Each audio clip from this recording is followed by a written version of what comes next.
Good morning everyone, market morning. So I thought I'd just quickly show my trolley. I used to do it a while back and I'm thinking of bringing it back, so let's have a quick look at what we got today. Mixture of natives, Alstros, spiders, kale, roses, lilies.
Today I just wanted to talk about the undeniable power of having a plan.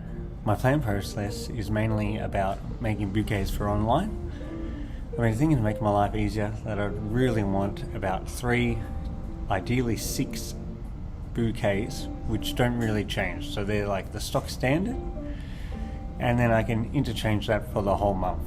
And then the rest I can just do like one-offs or special editions or Adam Flowerman's choice, which I can do a bit later if I've got a few leftovers or I think of a cool idea or there's something new seasonal coming in, then I can implement them that way. But then I've got the core 6 which are easy to make and that I've already thought out ahead of time. So I've been thinking about creating these sort of roadmaps, and in a way I can enrich the customer and make sure that they enjoy everything that I have to offer. So another question which I keep thinking about is just breaking down the season itself. So being winter, the bouquet must say something about winter or have something wintry about it, which can be challenging.